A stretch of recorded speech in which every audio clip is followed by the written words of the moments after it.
चीज़ें हैं, उसमें 2 शव मिले हैं, दोनों नाबालिग हैं। घटनास्थल पर एफएसएल को बुलाया गया है। एफएसएल वैज्ञानिक तरीके से कमरे से साक्ष्य संकलन कर रहा है। वहाँ पे जो घटना में प्रयुक्त हथियार है वो भी बरामद हुआ है। और अभी तक के जो अनुसंधान में स्पष्ट हुआ है कि जो दोनों मृतक और मृतका हैं, दोनों एक ही विद्यालय में पढ़ाई करते थे। उसके बाद यहीं पे इसी गली से आगे कोने पे एक मकान है, उस मकान में पिछले 1 साल से दोनों अगल बगल के कमरे में रह रहे थे।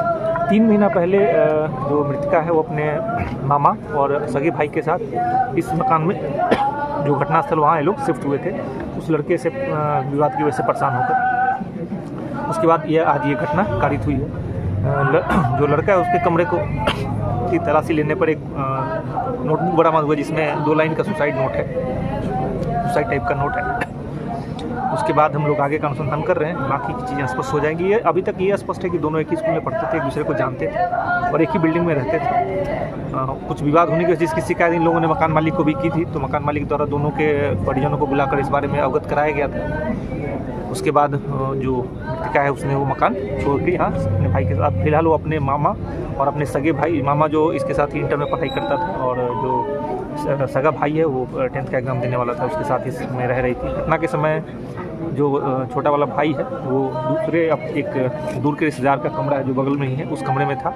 और जो उसका मामा है वो बाहर कुछ काम से गया हुआ था। जब वो वापस आया तब इनको कमरा अंदर से बंद पाने पर शंका हुआ, तो पड़ोसियों की मदद से इन्होंने दरवाज़ा तोड़ के अंदर देखा तो दोनों का शव पड़ा हुआ था, जिसके बाद पुलिस को सूचना मिली तो घटनास्थल। सर, सुनने में आया कि लड़के की शादी हुई थी, क्या कहें? देखिए, इन सब चीज़ों के बारे में भी परिजनों से ज़्यादा बात न हुई। जो उनके साथ मृतका के साथ लड़के थे उनसे बात हुई है, इसमें ये चीज़ें स्पष्ट हुई। बाकी अभी परिजनों से ज़्यादा बात हो नहीं पाई है। और इसमें थोड़ा आप लोग से निवेदन है कि दोनों चूँकि नाबालिग हैं तो इसमें थोड़ा सा संवेदनशीलता। हाँ, रूम अंदर से बंद होने की बात बताई गई, इनके द्वारा ही बताया गया कि कुछ लोगों द्वारा धक्का मार के दरवाज़ा तोड़ा गया।